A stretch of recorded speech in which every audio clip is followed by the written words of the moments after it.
ইতালিতে আসার আগে আপনি কি কি কাজ করে আসলে এবং শিখে আসলে আপনার কোনো সমস্যা হবে না এই দেশে থাকলে এবং এখানে কোনো আপনার আত্মীয় স্বজন না থাকলে। তো ভিউয়ার্স, আজকে আমি আপনাদের সাথে এই বিষয়গুলো নিয়ে কথা বলবো, যারা নতুন শুধুমাত্র তাদের জন্য এবং যারা ইতালি আসতে চান শুধুমাত্র তাদের জন্য ভিডিওটি। সো ভিউয়ার্স, আমি আপনাদের সাথে আছি মারুফ, আপনারা দেখতেছেন মারুফ ভাই ব্লগ চ্যানেলটি। তো ভিউয়ার্স, আমরা যারা, আমাদের সবারই স্বপ্নের দেশ কিন্তু ইটালি। তো আমরা যারা ইটালিতে নতুন আসতে চাই তারা কিন্তু আমরা অনেকগুলা ভুল করে ফেলি। তো কোন কোন ভুল আমি আপনাদের সাথে এগুলো শেয়ার করব।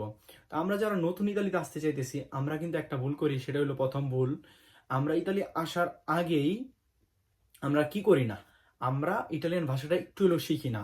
তো আমরা কিভাবে শিখবো এটা?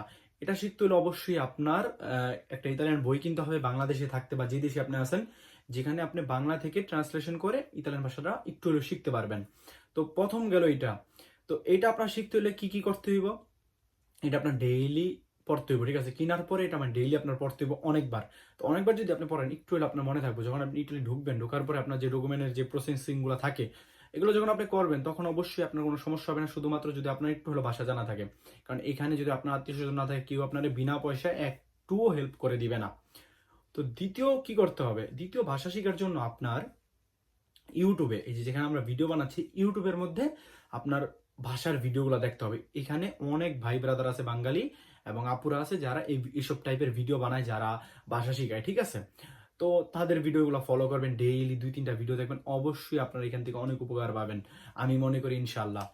তারপরে দ্বিতীয় যে আমরা ভুলটা করি, আমরা যদি বাইরে আসি, মানে ইল্লিগেল ভাবে যেটাকে বলে, আমরা যদি ওইভাবে ইটালিতে আসি তাহলে আমরা কি করি না, তা আমাদের সাথে অবশ্যই একটা না একটা জ্যাকেট রাখতে হবে যদি ঠান্ডার দিন হয়, বা ঠান্ডার দিন না হলে আপনি যে দেশ দিয়ে আসতেছেন ওই দেশে অবশ্যই ঠান্ডা থাকতে পারে।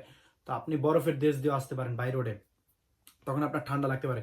তো সাথে অবশ্যই একটা না একটা জ্যাকেট রাখবেন আপনি, কারণ জ্যাকেট রাখার কারণে অনেকের মৃত্যু পর্যন্ত হয়েছে। তো আপনি ওইভাবে সাবধানতা অবলম্বন করে আপনি ইটালিতে আসার চেষ্টা করবেন। দ্বিতীয় যে ভুলটা আমরা করি সেটা হচ্ছে, আমরা মানে কারোর সাথে ধরেন যোগাযোগ নাই ইটালিতে, কিন্তু আমরা হঠাৎই আইসা পড়ি, ঠিক আছে? তো হঠাৎ ইটালি, এটা হলো একটা ভাগ্য, এটা একটা স্বপ্নের দেশ।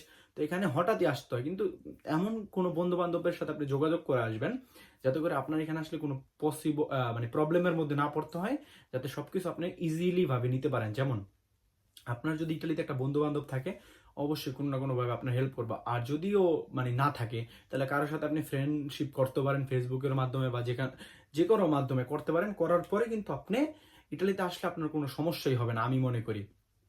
তো আপনারা চেষ্টা করেন সবার সাথে, ইটালি যারা থাকে তাদের সাথে বন্ধুত্ব রাখার, তাইলে আপনি ইটালি আসলে তারা আপনার একটু না একটু হেল্প করবে। আর যদিও ধরেন তারা হেল্প না করে, আপনার আমি কি প্রথমে ওইটাই বলছি, আপনি ভাষাটা শিখবেন। ভাষাটা শিখলে অবশ্যই আপনি কারো হেল্প লাগবে না, আপনি ইনশাল্লাহ ইটালিতে সাকসেস হবেন, আমি মনে করি।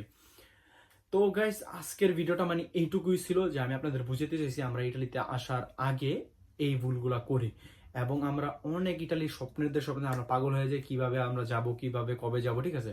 তো আপনার যদি ইটালির ভিসা হয়ে যায় লিগেল হইতে, তাইলে আপনি অবশ্যই ভাষাটা শিখে আসবেন, কারণ এখানে যদি আপনার আত্মীয় স্বজন না থাকে তাহলে কেউ আপনার এখানে উপকার করবে না বা হেল্প করবে না বিনা পয়সায়। সো ভিউয়ার্স, আজকে এটুকুই ছিল। আপনাদের যদি ভিডিওটা ভালো লাগে অবশ্যই কমেন্ট করবেন এবং একটি লাইক করবেন ভিডিওতে। আপনারা ভিডিওতে লাইক দিলে ভিডিও বানাতে অনেক ভালো লাগে। আর ভিডিওটি অবশ্যই বন্ধু বান্ধবদের সাথে শেয়ার করবেন যারা নতুন ইতালি আসতে চায় এবং যারা অলরেডি ইতালিতে আসছে নতুন। সো ভিউয়ার্স, আপনাদের থেকে বিদায় নিচ্ছি। বিদায় নেওয়ার আগে আমি একটা কথাই বলি, আমার ভিডিও ভালো না লাগলে অবশ্যই আপনারা আমাকে বলবেন যে ভাই এখানে আপনার ভুল হয়েছে, কোনো খারাপ কমেন্ট করবেন না। আর চ্যানেলটিকে অবশ্যই সাবস্ক্রাইব করবেন যদি চ্যানেলে নতুন হন। আর যারা যারা অলরেডি সাবস্ক্রাইব করছেন সবাইকে অনেক ধন্যবাদ। তো সবাই ভালো থাকেন, সুস্থ থাকেন, নেক্সট কোনো ভিডিওতে দেখা হবে।